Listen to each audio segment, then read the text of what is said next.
Okay, so I think we're live. So welcome everyone. I'm Greg and I'm here with Jnanavaca. Just to my side, he'll be swooping in a minute to give us a talk, and I'm here with Michael as well, who's just over there doing the tech.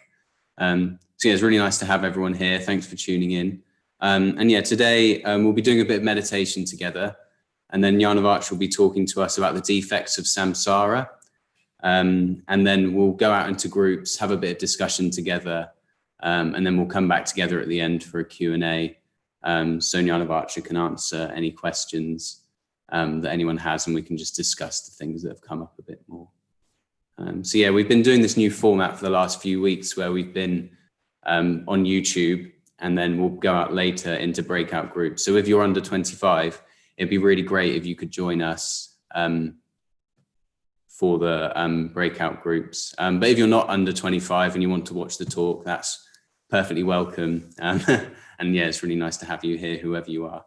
But yeah, it's been really nice doing these groups with the under 25 project over the last few weeks. It really feels like we've kept our momentum and we've kept our friendships growing. So yeah, thank you for everyone that's tuning in and joining us every week. So yeah, I think we'll wait a couple more minutes for just people to, I think the YouTube link's just gone out, so we'll wait another couple minutes before starting.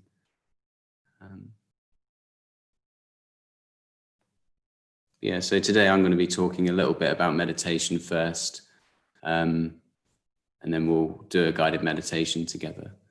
But yeah, we've done guided meditations together for the last couple of weeks, and it's been really nice. We originally weren't doing the guided meditations, but it definitely feels like something really positive to add to the class. I feel like a sense that we are all meditating together, even though we can't be together. And yeah, it's really nice being here in the shrine room now, because we were originally just doing it from our bedrooms, but it's nice being here and hopefully gives you a sense of the London Buddhist Centre, even if you can't be here.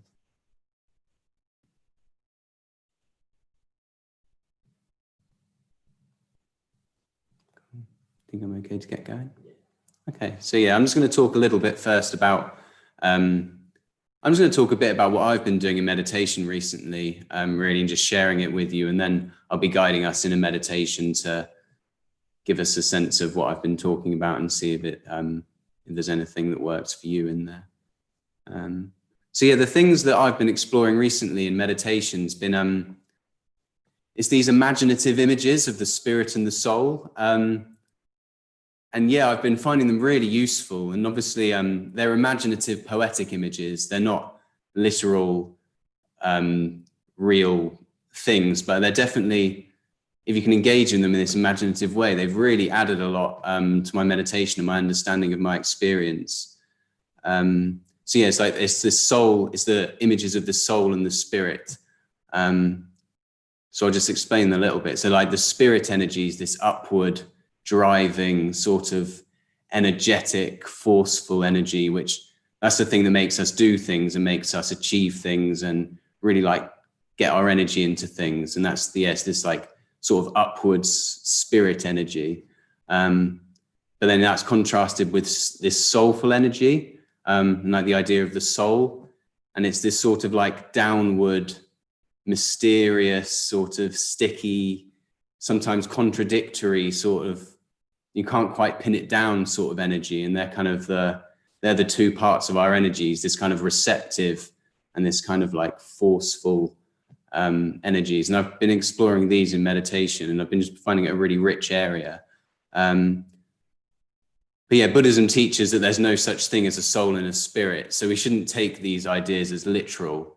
They're to be engaged with imaginatively. But these are sorts of ideas of the spirit and the soul like crop up in all sorts of traditions all around the world. So I think they definitely correlate to something in our experience, even if they're not literally true. And yeah, today what we're going to be exploring is more of this like downwards sort of soulful energy, this sort of mysterious area. So yeah, when working with the area of the soul, we're wanting to basically just open up to what's ever in our experience. whatever that is. We're not trying to necessarily cultivate anything specific. We're trying to just get bigger and more aware of all of these parts of our experience. And often they will be very mysterious and hard to pin down. They're not necessarily something you're going to be able to logically pinpoint and be like, oh, this is what's going on because of this. It's more of this sort of like mysterious, energetic body sort of, sort of like kind of like a sticky sort of area where there's a lot of energy and there's a lot of emotion, but it's not always completely clear what's going on, but you can definitely feel like there is something happening.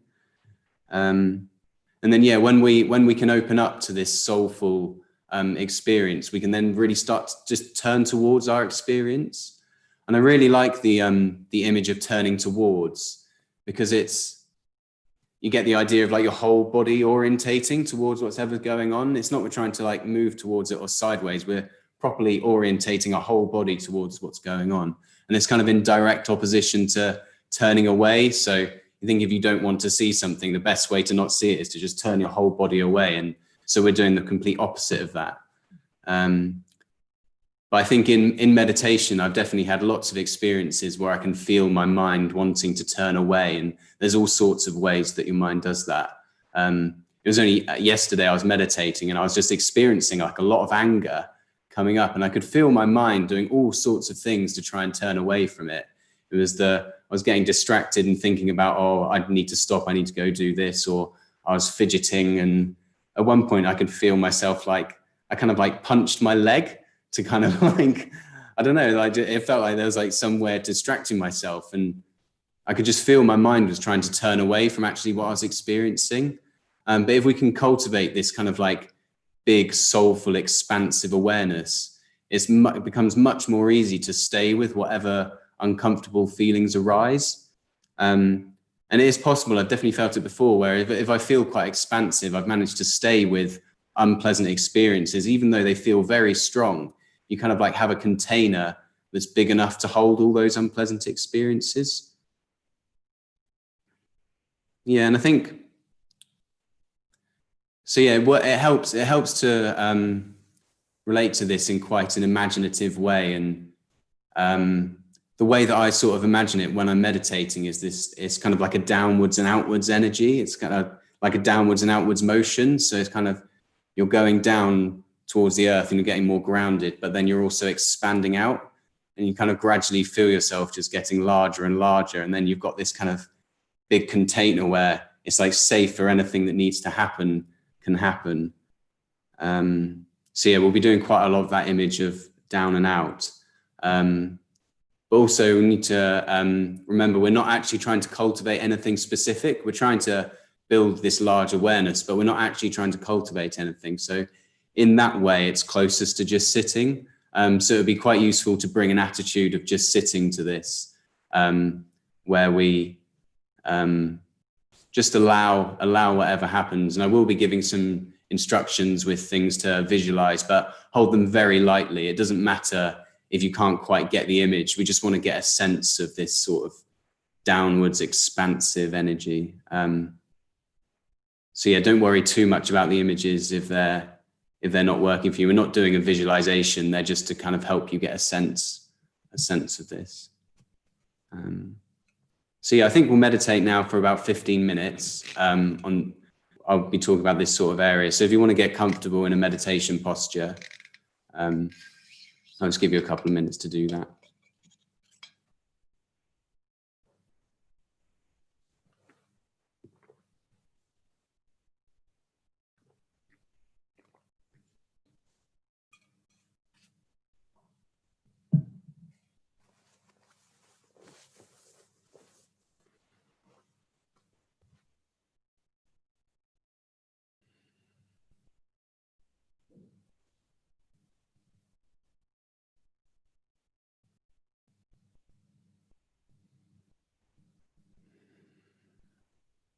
Okay, so if you're all set up in meditation, just take a few moments just to really settle into wherever you're sitting. Just try and get a sense of your body as a whole, wherever it is.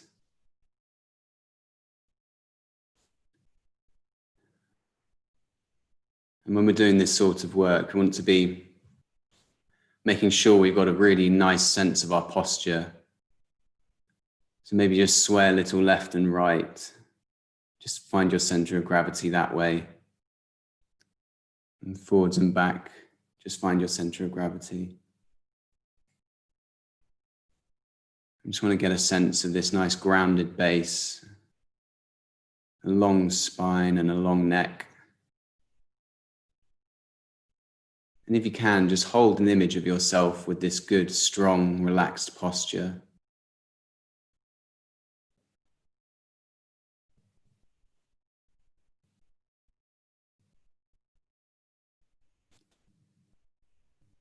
And if you can get a sense of yourself with this good, strong, grounded posture, it can really serve you well throughout the whole meditation.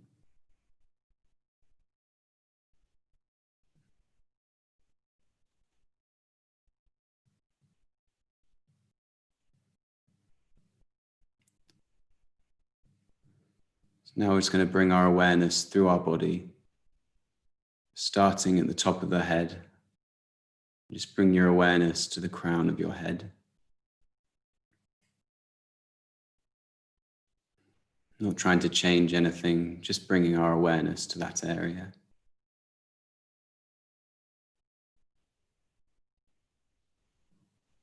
Moving your awareness down to your face, all the sensations in your face, the sides of your head and the back of your head.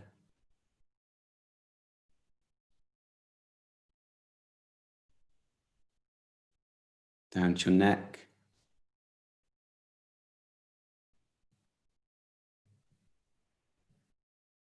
Just gently moving your awareness down to your shoulders, your upper arms, your chest and your upper back,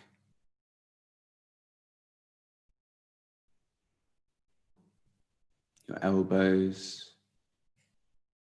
your forearms, your belly and your lower back.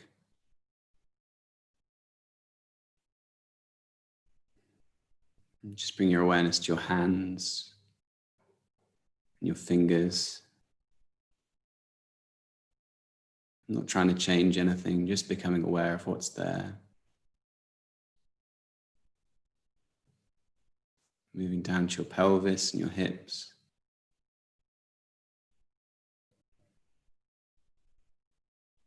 And your thighs, your knees, your shins, down to your feet.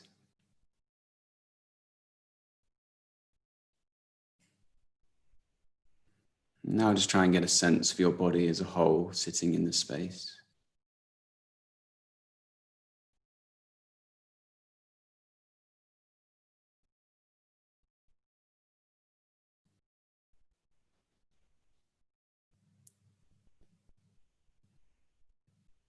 If there's any tension in your body,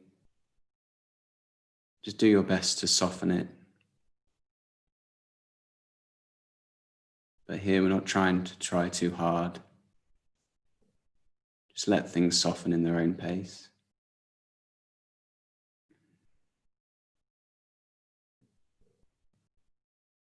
Now just become aware of all the parts of your body touching the floor. Just really get a sense of being grounded on the earth. And just sending your awareness downwards into the earth, into the base of your body, this strong grounded base.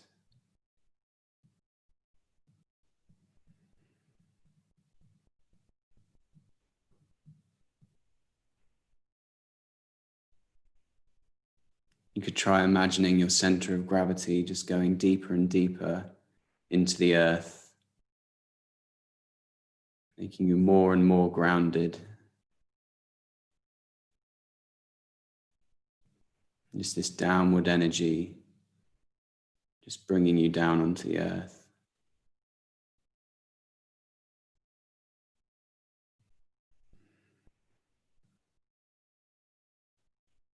If it helps, you could sync it up with your breath.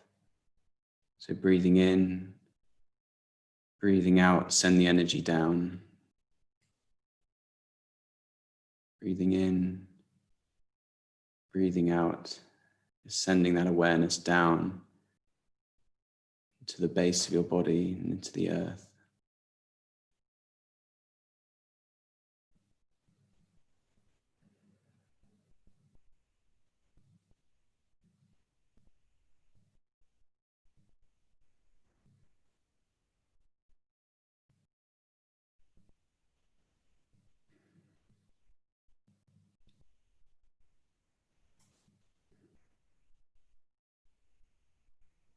Just really get a sense of this downward energy coming down through your body and just making you feel more and more grounded.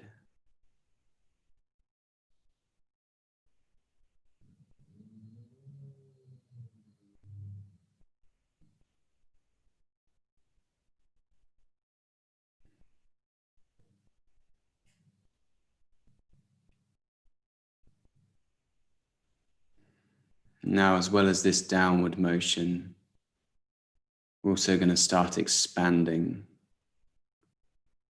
The energy is just going down and out, spreading all around you in all directions.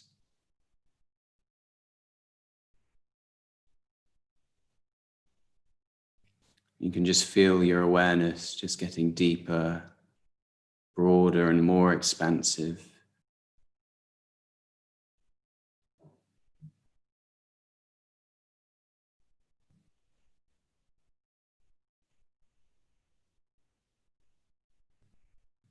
If it helps, you could imagine your awareness just expanding from you, just filling more and more of the room, maybe even going beyond the room, but also going deeper and deeper into the earth, giving you this deep, expansive awareness.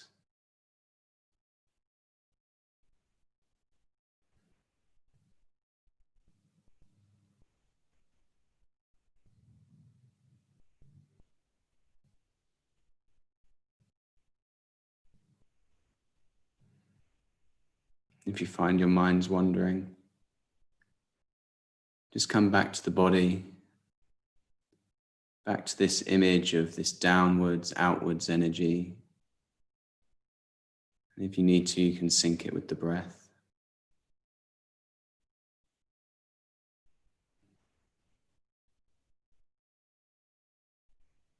Just really try and get a sense of yourself just getting larger and more expansive.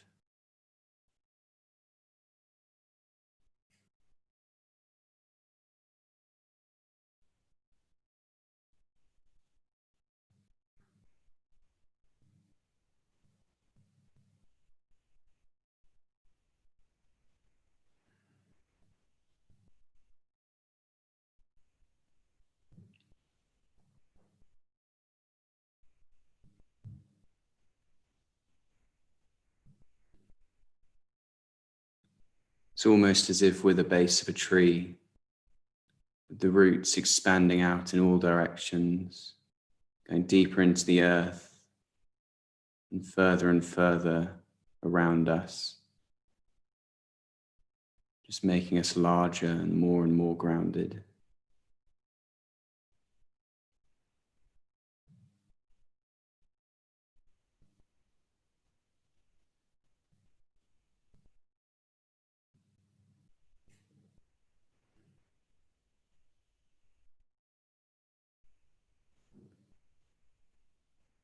Now, with this large, expansive, deep awareness, just turn towards whatever there is in your experience.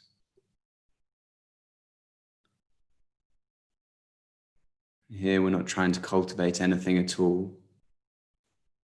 We're just turning towards whatever there is in our experience.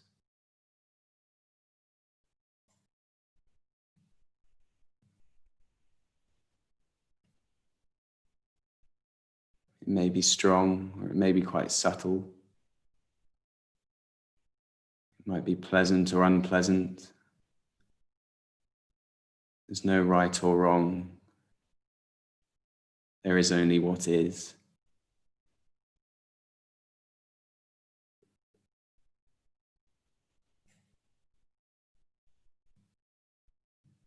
As we've cultivated this open, expansive container, we're safe for anything to arise that needs to arise.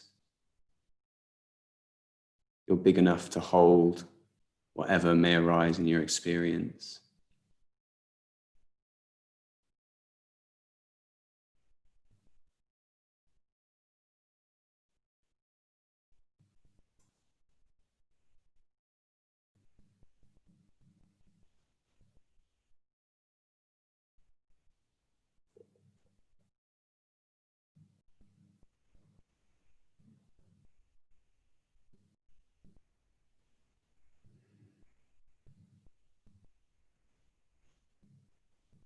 You may find your mind turning away from whatever there is in your experience. Maybe it's getting distracted, maybe it's planning, maybe your body's feeling the urge to move. Just notice this desire to turn away. And just try and return to this sense of this deep, expansive awareness. And trust that you're big enough to hold whatever there is. And just turn towards whatever you're feeling, whatever you're experiencing.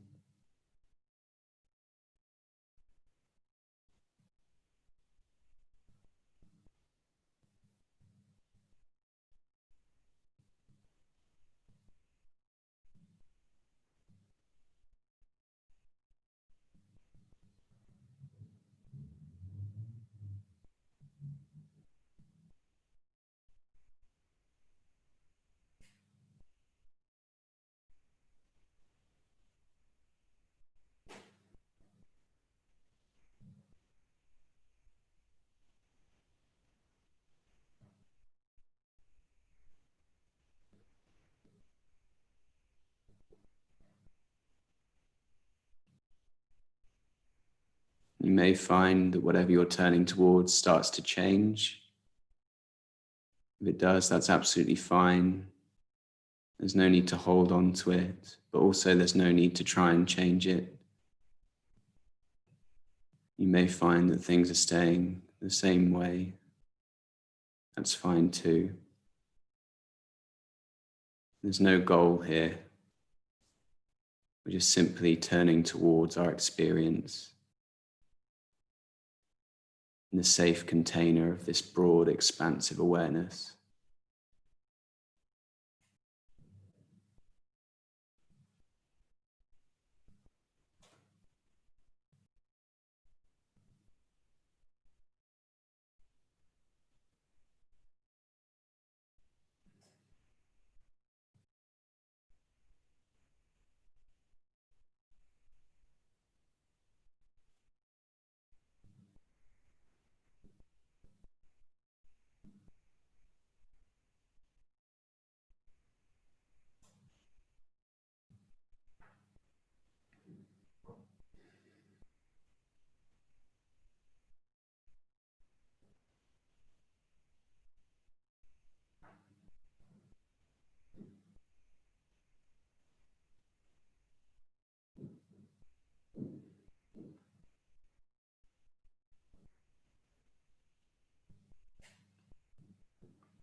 As we bring the meditation to a close, just get a sense of the room you're in.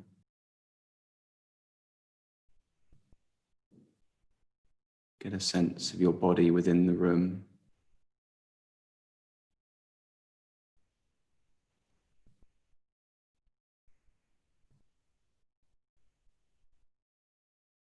And just really get in touch with this grounded feeling, this expansive feeling.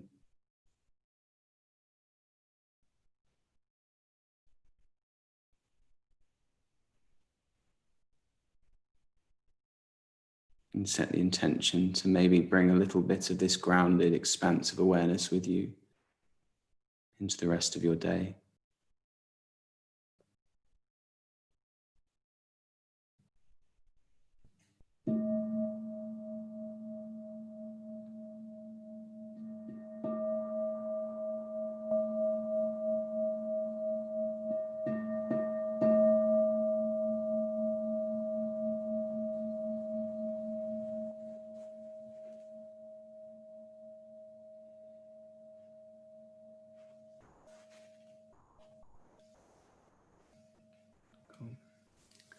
Well, thank you for joining me with that.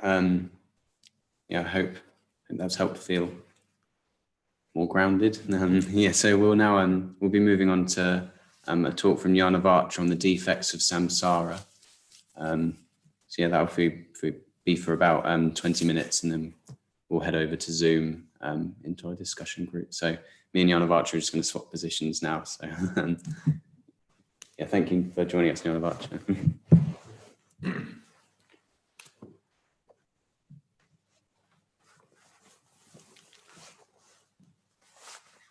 Hello, everybody. Can you see me?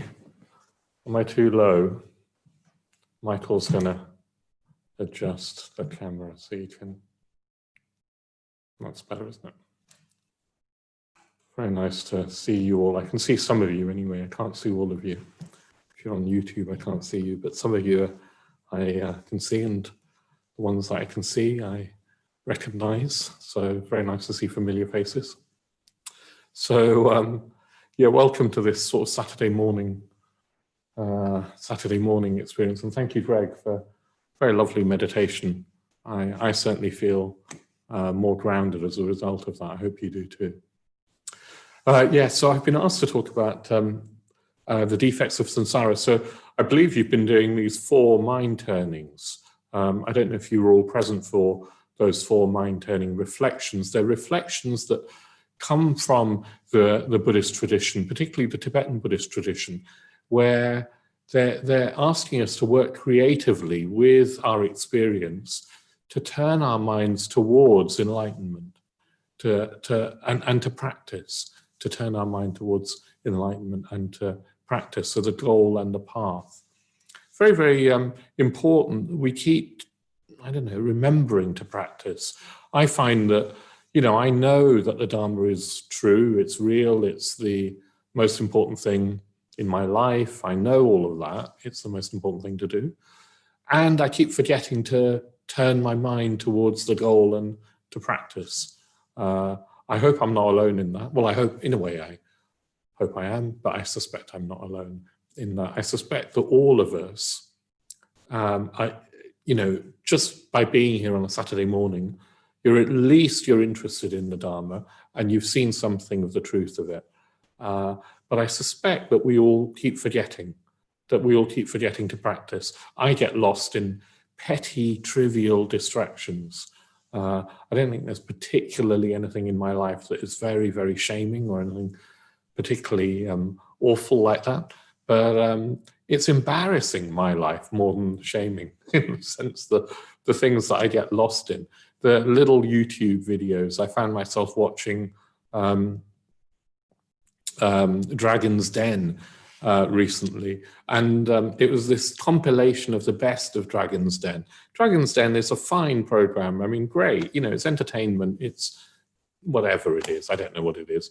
But this compilation, I found myself watching things that I'd watched before. I'd seen these clips before, so, but I watched them anyway. And it gave me nothing at all. But it was wasting a complete hour just watching inane stuff that I'd already seen before. That's the sort of thing that I think many of us do. We distract ourselves with petty, trivial distractions that, I mean, sometimes, of course, they're more serious than that, which is even more of a reason to work with our minds.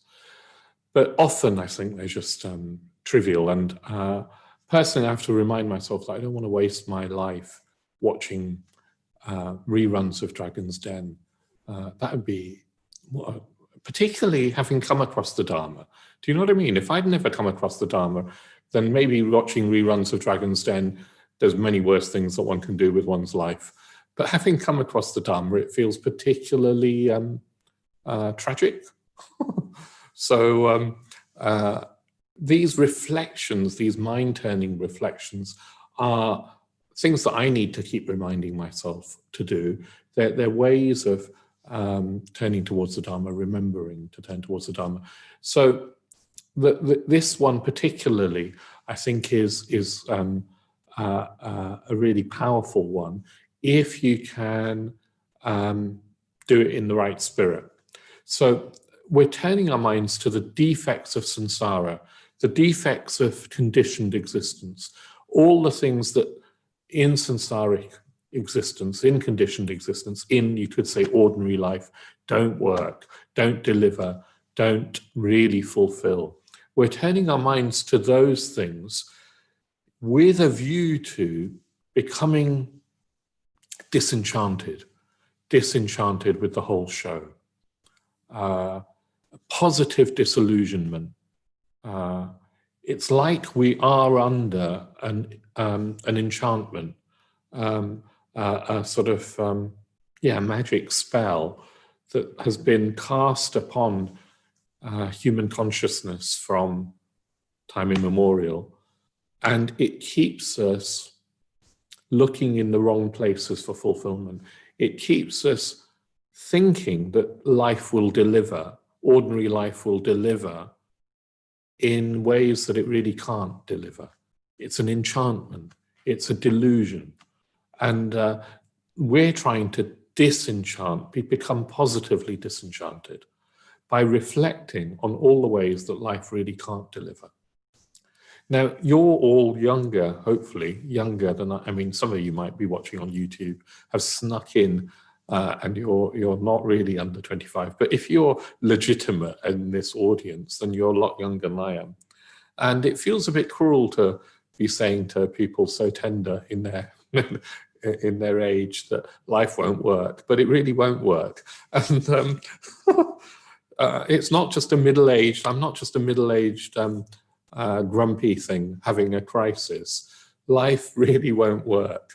And it's good to wake up to that now while you've still got time to do something useful with your life, to engage positively with the Dharma. It's good to wake up to that now. Speaking personally, I did wake up to it fairly young when my dad died when I was 11. So from that point, I sort of had a positive disenchantment that life ended in death. Death could happen at any time. And that the life that the ambitions that most people lived for, think about the ambitions that your parents have lived for. Think about the ambitions that those around you normally live for. Perhaps think about your own ambitions, if you have lived for ambitions. Those, not just ambitions, but those fantasies, inchoate fantasies, perhaps those dreams. We're told, aren't we, to live for our dreams. And I'm telling us that most of our dreams are part of the enchantment, are part of the delusion. And we need to wake up from our dreams, not live in that dreamlike state. Yeah? That's what I'm sort of urging us to do. Now, all of that is only valid, everything that I've said about becoming positively disillusioned, disenchantment, life not working, conditioned existence not working. All of that is only valid if we've got a sense that there's something more that does work. Otherwise, if you haven't got that sense that there's something more that does work, then reflecting in this way is just likely to lead to depression, likely to lead to despondency, likely to lead to anxiety, a sort of existential, nihilistic kind of depression. In my teens, I went through reading some of the novels of Sartre and existentialist literature from Camus and others.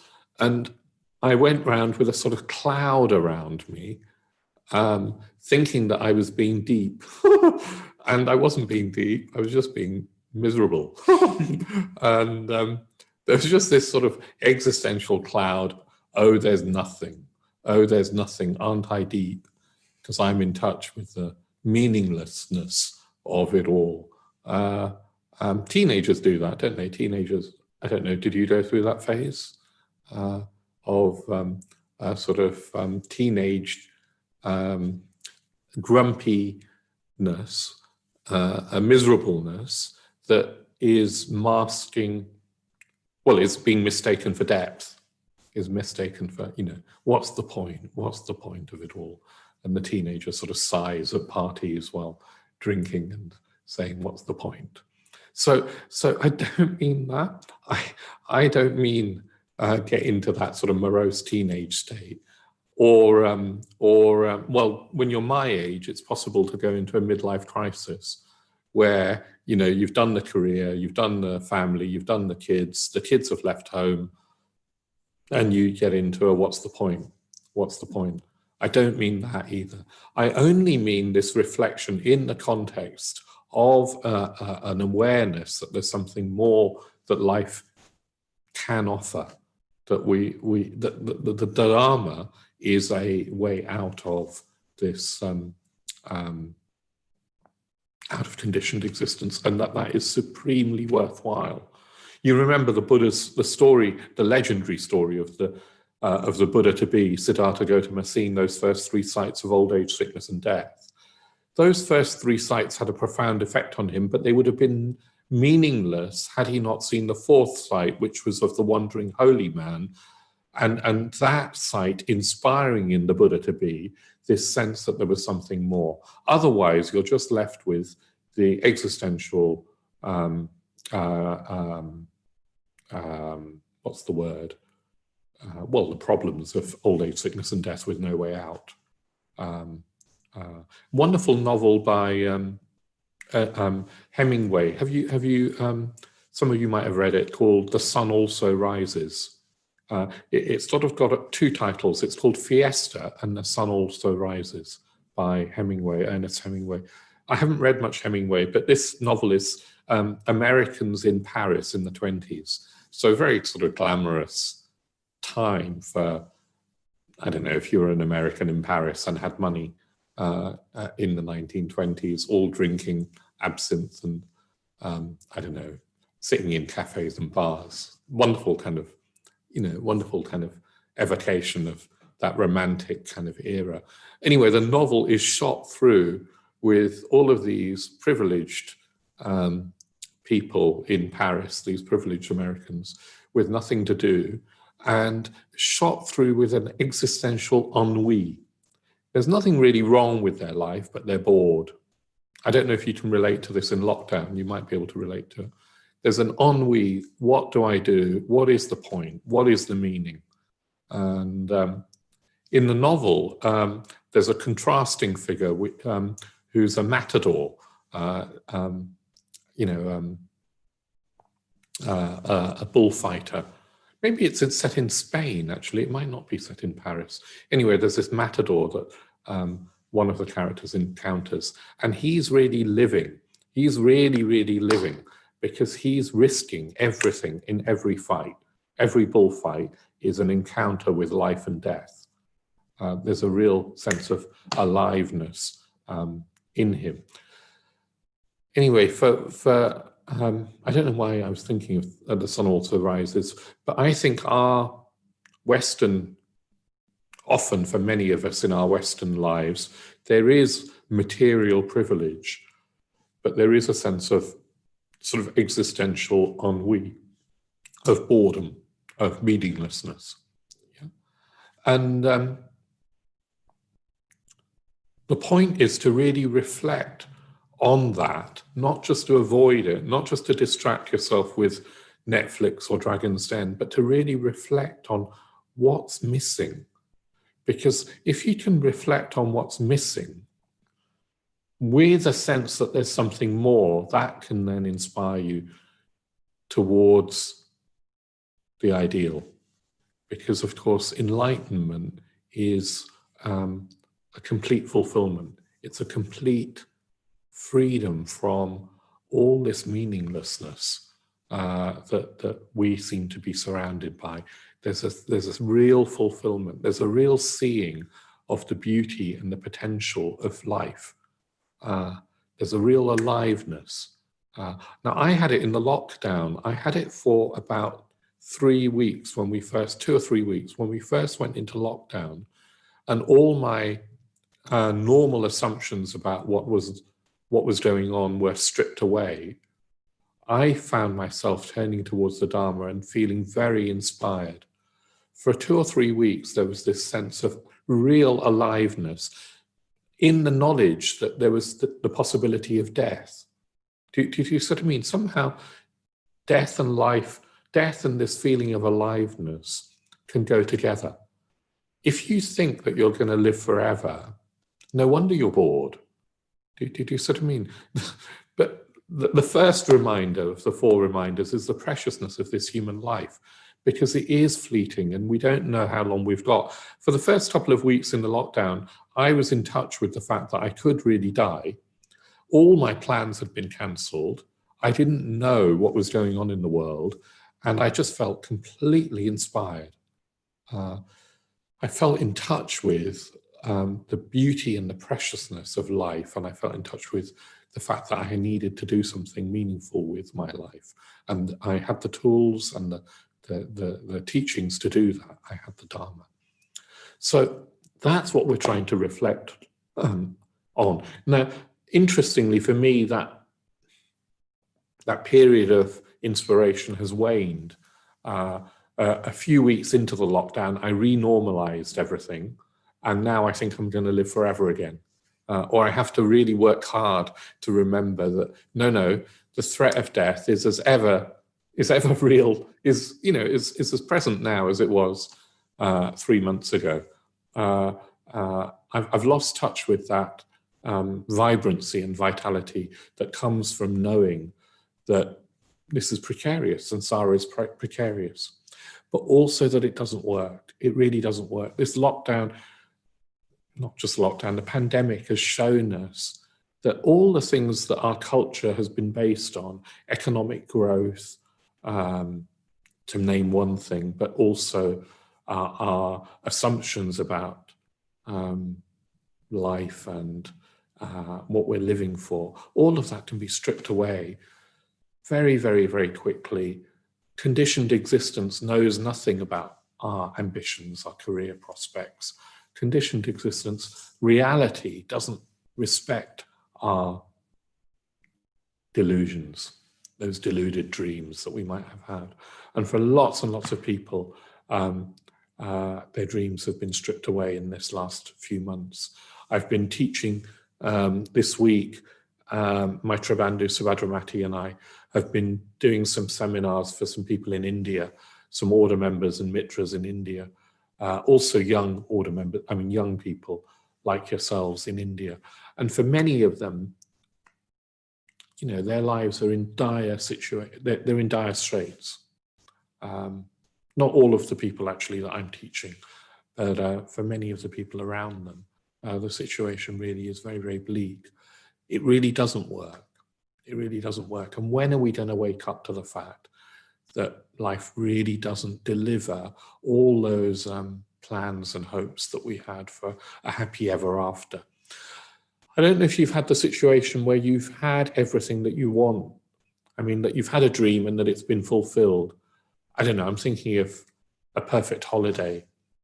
In my case, it was career. So I had the career that I thought I wanted, and it didn't live up to it. Or a perfect holiday where you're in a beautiful location with a beautiful person, the person of your dreams, the location of your dreams, and you're still grumpy. Does that ring true? Maybe you haven't had that yet. Maybe you haven't had that perfect moment yet. Believe me, even if you have it, it'll come with a sense of, is that it? Surely there must be more. So this reflection on the defects of samsara, reflect on it, but with that notion that there's more. Yeah? If you can get in touch with a sense of surely there must be more, then you're on the right track. And if you can get in touch with, yes, the Dharma is pointing to that more, then you're definitely on the right track. It's meant to be a reminder to practice, not just an excuse to be melancholic. It's a positive disenchantment. And believe me, if you practice the Dharma, well, in fact, you'll know this.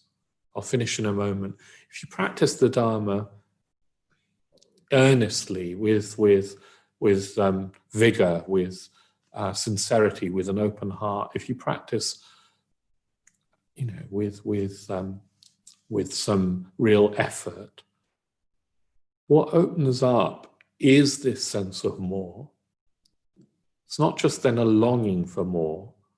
You start to experience a beauty, a wonder, a fulfillment, a connection, an open-heartedness with a sense that there's a meaning in life that is there regardless of whether things work out for you or not. You could say it's a re-enchantment. It's a re-enchantment, but this time not based on a delusion. You become enchanted with the wonder of life. And it's not based on me getting what I want. It's based on just being in touch with how things really are. That's what we're aiming for. But to get there, we've got to somehow unhook ourselves from our ordinary, mundane preoccupations and drives and urges and ambitions and dreams. Learn to be positively disenchanted. Learn to look for what's really important. Okay, I'm going to leave it there. I believe that we're going to have a short tea break. Is that right? Mm-hmm. So if everyone comes over, over from YouTube to Zoom with the link that Michael's going to put in the chat. So come over to Zoom. And yeah, come over to Zoom, and then we'll have a quick break, and then we'll go into groups together. Okay, so now's the time to stretch your legs, get a cup of tea before groups. And after groups, I'll be doing some Q&A, some question and answers. Yeah, good. See you soon.